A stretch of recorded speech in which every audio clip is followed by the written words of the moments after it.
Hello guys, this time we're going to have a very special lesson where we're going to be putting together a lot of what we have learned up to this point in the course. We're going to put it together through some of the classic games. And as you can see here, I have a lot of those. And the cool thing about this feature is that if I click on this one, for example, you're going to see that I could go ahead and solve this puzzle, which is the critical moment of the game. Or I could click here where it says learn.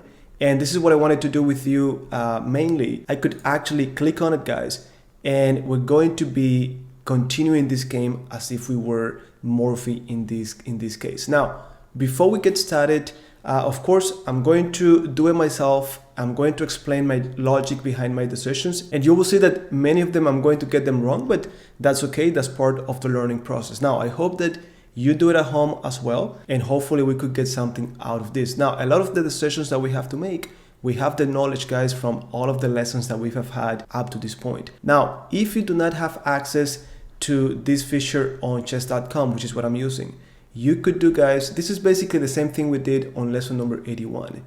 So we're going to guess the moves, and at the end, you could take the percentage of effectiveness and see how well you do using that table that I gave you back on lesson number 81. Now, this game, for example, if I go back one more time, okay, so I think, okay, let me show you actually how you get there since we're already here. So you go to, on chess.com, you go to puzzles, practice or drills, and then master games, right? Now, classic games, and you put this information on the internet, you're going to find this game, and then you could try, guys, to guess the moves as you go. You could do also other exercises like the 2x2, the 3x3 technique to help you with your ability to visualize, to calculate. Now, let me get started here. And I'm not even going to have you guys solve this tactic or this puzzle, but try to at least, before we come back to it, try to at least come up with candidate moves. And we keep talking about candidate moves. So the top moves that come to mind right away. So I expect you guys to be thinking of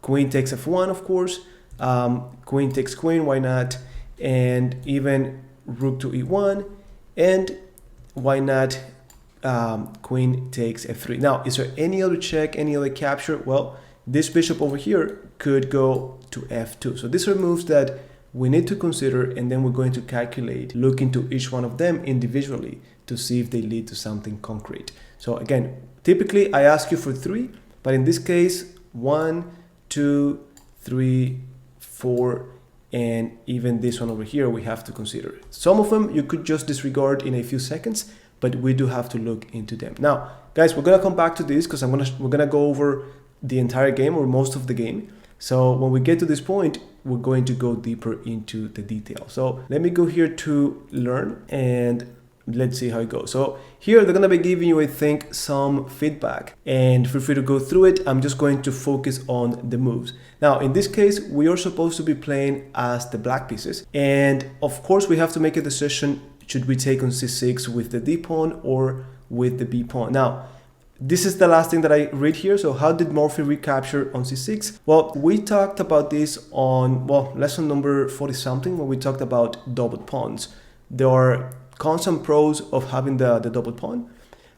In this case, my intuition is telling me to take with the d pawn. We know that for the most part, people hear, oh, you gotta capture towards the center because that's the most important part of the board, right? Well, in this case, I think it's different because when we take with the d pawn, not only are we capturing, we're going to also open up this bishop, and this is very important. Now, one of the reasons why I'm doing this at this point in the course, lesson 119, is because on our last lesson, 118, we actually talked about this concept of material versus development, and you can see it already here.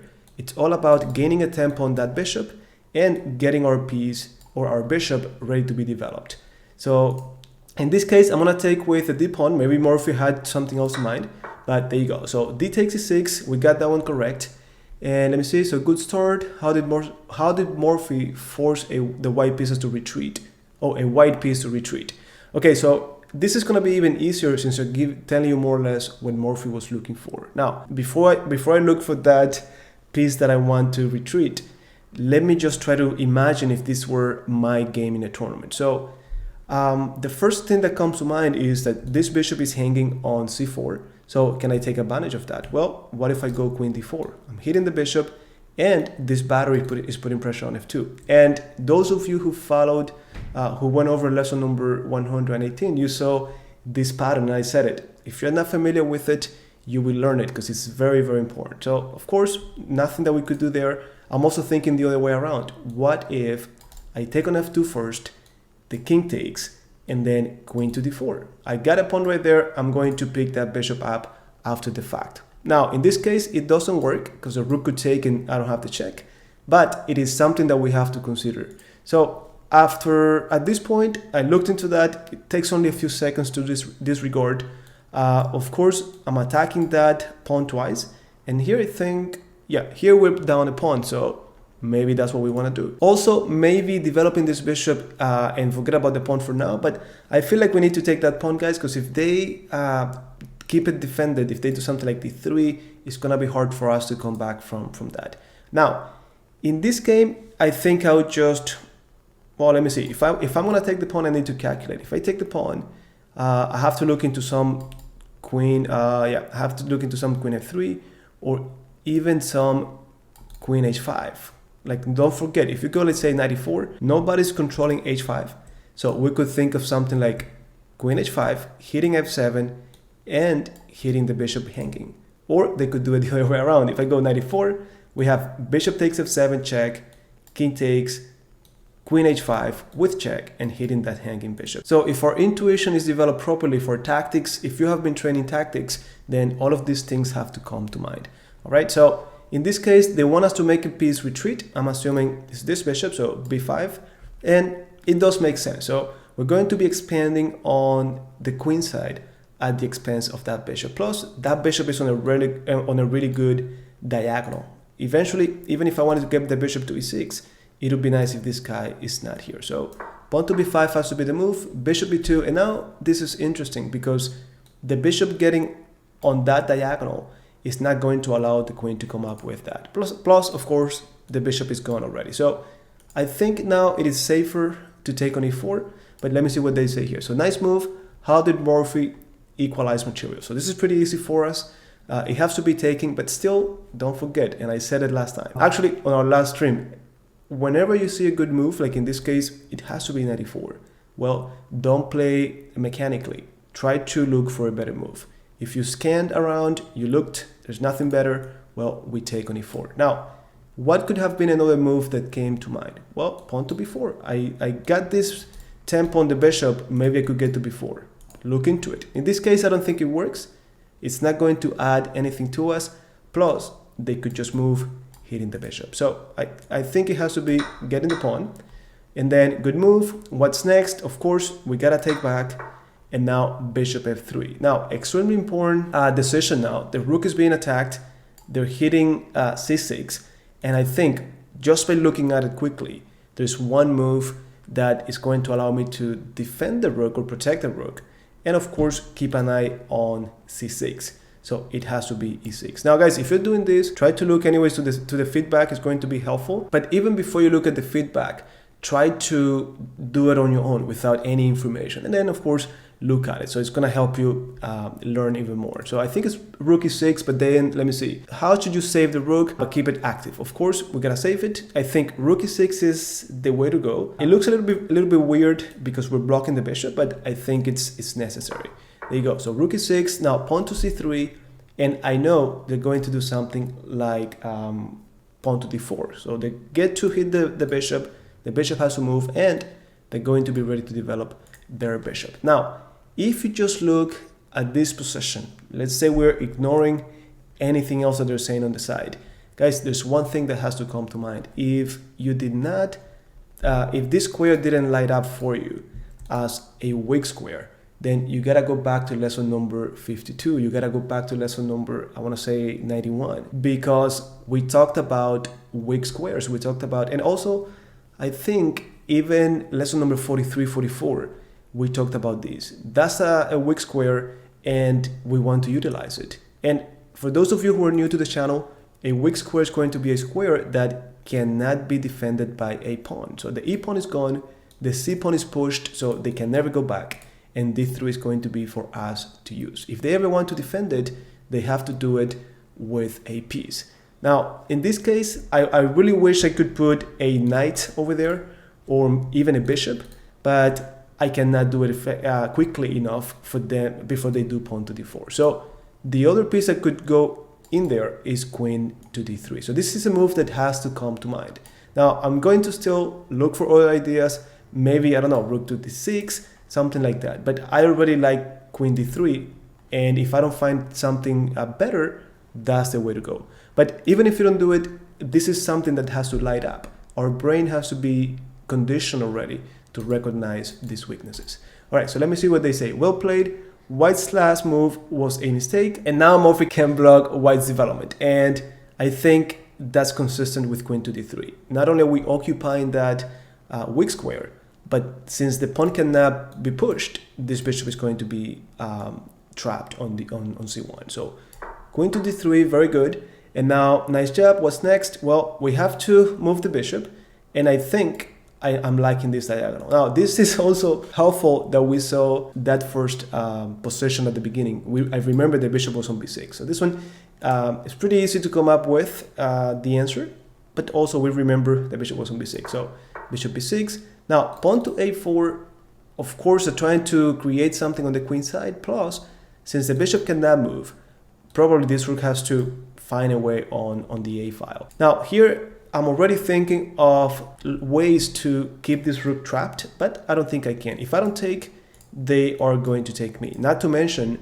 that a5 would be trapping my bishop. So I could think of a move like pawn to a6, but after they take, I cannot take with the a pawn because my rook is going to be hanging. I cannot take with the c pawn because the same thing, my rook is going to be in trouble. And of course, I could always take with the queen, but then it defeats the purpose of coming here, right? So here, a6 doesn't work. Most likely, we gotta take on a4. Anyways, good move. What did Morphy do to prevent whites from trapping our bishop on b6? Well, we have to take on a4, guys. So that's the move. Now, queen takes back, and now all of a sudden, we get to this position where their queen and rook are putting pressure on the a file, but there's nothing there for them to put pressure on. And that means that they have less pieces on the king side. So far we have queen, rook, and bishop putting pressure on that king side. And they still have, of course, the rook and the bishop. So not that bad, but this is a little bit dangerous. Now, I know that they could do nothing on the a7 pawn, but how about putting pressure on c6? So that's something that I need to be careful with now. I don't want to drop that pawn, and of course, I don't want them to get active. So I could go bishop d7, I could go bishop b7. Now, if we think about it, I think, if we go bishop b7, we're defending the pawn, eventually we could even push, and we have a very good diagonal. But bishop d7 just looks a little bit stronger. I think there's more flexibility on d7, and I could even do c5 hitting the queen anyways. And of course, guys, by moving the bishop, even if this pawn were not in trouble, it is just time to develop. And of course, bring this rook over to the d or the e file. So here they're saying, how did Morphy develop and defend the c6 pawn? Well, there you go. So either b7 or d7. I'm almost confident, and now I remember, I'm almost confident it's bishop d7. But also, if you remember the position, this queen was on a6 when they gave us that critical position at the beginning. So bishop d7 has to be the move here. So that's the move. Now, rook a2, I'm guessing they want to defend that pawn so that the bishop can come out. Well, no big deal. Now, since we already developed the last minor piece, it's time to bring the only rook piece that is doing nothing. We gotta bring it into the game. Now, guys, those of you who saw, and I keep repeating it, but those of you who saw lesson number 118, you have to remember, we also had this queen rook, the queen side rook, without doing anything, and we brought it over so that all of our pieces are working together. Now, of course, typically d8 or e8 makes sense, but in this case, it only e8 is that attractive to us because we're doubling up on the open file, and I think this is the only open file on the board. So that's a move, and now we get to that position we had before. Now, here, if I'm pretty sure that a lot of you have seen this game before, you have seen this tactic. But if you haven't, try to actually calculate, try to visualize. Now, the first thing that has to come to mind is the candidate moves. We talked about it. We're going to calculate. So first, let me take a look at queen takes f1. I like the idea that if the king takes, well, I'm going to have checkmate on e1. So this is already exciting. But of course, they could take with the queen. There's no checkmate. And even if I go rook e1, trapping the queen, well, they could just wait right there for you to take. And when you take back, it's just a fair trade, not a big deal. But queen f1 is a move that we have to look into. Now, queen takes a6, rook takes a6. Well, forget about any tactics now without your queen. So it's worth considering, but in 2 seconds, we could disregard queen takes queen. Now, all the candidate moves that we said was rook e1 right away. But here we drop the queen and they're even still defending on f1. So that one we also disregard. Now, the other one that is really attractive is bishop f2. Now, if they take with a rook, for example, well, we could do rook e1 check. Only move is to go back with the rook, and then we just take, and that's checkmate. So I like that one, but then what else could they do? Well, they could go back, and in that case, in this case, I think queen takes rook, queen takes queen, and then rook e1 is really powerful. So this might be leading to something. Now, is there anything else besides king h1? Oh, how about king takes bishop? Well, after king takes bishop, we need, guys, and I know this is a little bit tricky because we're not moving the pieces, but at this point in the course, you should be able to follow through with this, right? Okay, so in our head, bishop f2 again, king takes. Do we have any good follow-ups? Well, the queen cannot do any safe checks. The rook could go to e2, bishop takes, rook takes right back, check. But then when the king goes back to g1, I don't see any follow-up. There's nothing there. And still, these queens are being attacked. So bishop f2, they have 3 responses to it. And of course, king takes is going to be hard for us to create anything. Now, that leaves us, guys, with queen takes bishop. Now, this is a move that a lot of people are going to have a difficult time calculating or really deciding on it because it is not as forcing as we wanted it to be. Now, if you look into it, because we have to, we got to imagine a pawn taking. So that gives us this file, which we could use with the rook. So this is basically a rook rollover. So rook lift, rook rollover. Now, when we imagine the rook on g6 check, the only move that they have is king h1. So see, this is even nicer. Whenever you calculate a variation where they have only one reply, this is really, really good for us. Now, I'm thinking, again, queen takes, pawn takes, rook g6, I get excited, they go to h1, how can I continue? Well, I don't see any checks at that point, but this bishop is going to be open to come to h3. At that point, I'm trying to just go check, I'm trying to then do a discover check afterwards. So guys, this is already promising. We have to look into it. Now, we're gonna do it one more time. Queen f3, pawn takes, rook g6, king h1, bishop h3. And now they have to be careful about what they do. If they move the rook to g1, for example, well, we're gonna take, king has to take. And with our bishop on h3, the other rook could go down. That's a bishop and rook checkmate. Now, what else could they do in that case? Well, if the rook moves here, they can't because of my other rook. If they go to d1, well, then I'm gonna have check, king g1, check, king has to go to f1, and then here I think we could take the rook, but nah. Now guys, I think I remember this game because I've seen it before, and that also helps. So if you've seen these patterns before, if you've seen games before, of course they're going to help. But here I think after we have bishop g2, the king has to go back to g1. Don't forget these rooks here. And when the king goes back to g1, we're ready for the discovery check again. So bishop h3, king goes to h1, and then bishop f2. So at that moment, I'm trying to do bishop g2 checkmate. Don't forget, my bishop is going to be on f2, controlling g1. My rook is going to be over here, and my bishop is ready to go to g2. So at that moment, I don't think they have any way to stop the checkmate. They could go rook g1, and then we checkmate them. Or, oh wait, they could do, look, they could do queen f1, but even in that case, we could just take the queen, and we're gonna be up material. So queen f3, then check, bishop h3, and guys, even if you get to this point, you calculate it, you don't see anything concrete. This is basic math, and your intuition should be developed enough for you to understand this part, or to guide you through this part. You have 3 pieces all over the king, and they only have the rook to defend. So 3 attackers, 1 defender, they're very good chances. Actually 4, because this bishop is over here too from far away. Now here you could also do bishop f2, and we're still threatening checkmate. So I think that will work. Well, let me see. Well done, how can you win material? Well, I think it's bishop f2. So I don't think this is necessary, to be honest, unless I'm missing something. So check, check. This is check, king f1. Well, you get an extra pawn there, but I don't think the pawn is necessary.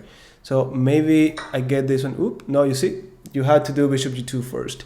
Black is better, but there is an even stronger move. Try to find the check that Morphy played. Okay, so that one's pretty straightforward. So there you go, guys. So bishop g2 happens to be the better move. Then we take on f3. Yep.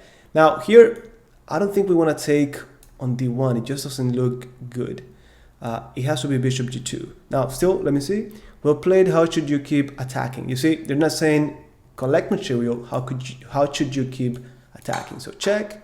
Now check. We get the king to the corner, and now bishop f2. Now I'm not sure if bishop g2 before was necessary, but anyways, here bishop takes queen should be the move, but we gotta look into something else, like maybe rook to g1. Now here they say, great job, how should black win material? Well, now it has to be getting that rook. Now at this point, notice how we have 2 rooks and bishop versus 2 rook and bishop. Now should we continue with something like rook e1, getting into that endgame? Should we just draw the bishop back, or maybe rook to e2? So you see, these are the moves that come to mind. I hope that you pause in the video. I hope that you pause the video now and think of what you do next. Now, if you look at what it says here, nice move. How did Morphy continue attacking in the endgame? So we're looking for an attacking move. Definitely, it's not gonna be trading rooks. Definitely, it's not gonna be going back. That's not an attacking move.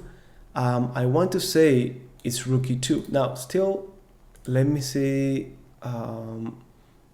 maybe something like this and this and this. Nah. And if I want to do that, it has to be through the light squares.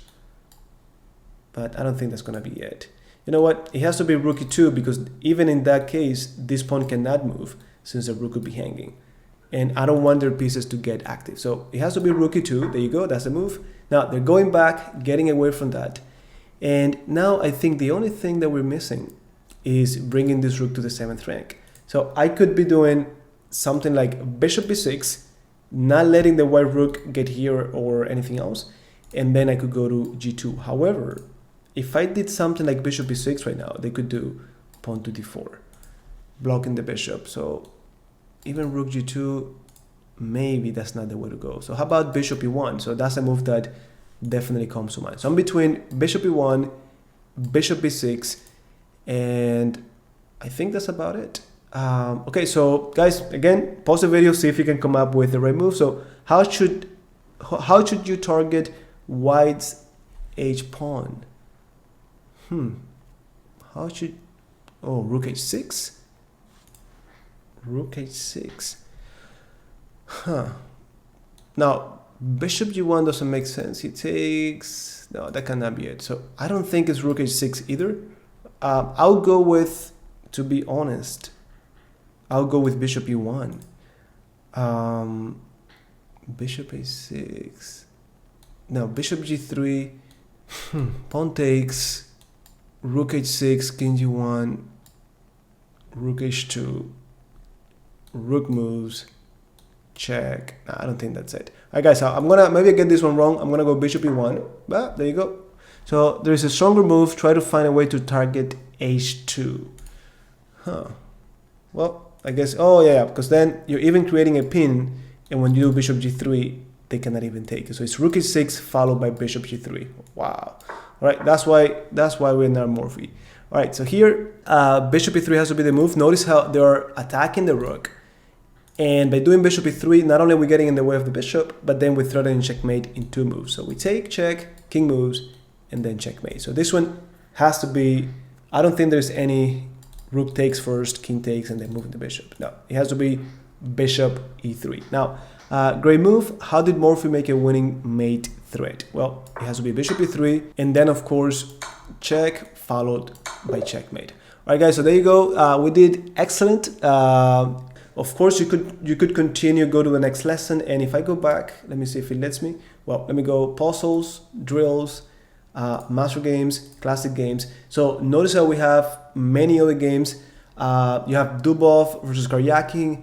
You could do this with any of the games and you're going to learn a lot. Again, if you don't have access to these, just Google the games and try to do it on your own. And not that table that I gave you on lesson 81 is proven or anything like that, but it's a fun way to make this part of your training. So give it a try and let me know, guys, if you'd like me to, from time to time, to do more of these exercises. With that said, I'm going to leave it here and I'll see you guys on our stream on Saturday at 10 a.m. See you next time.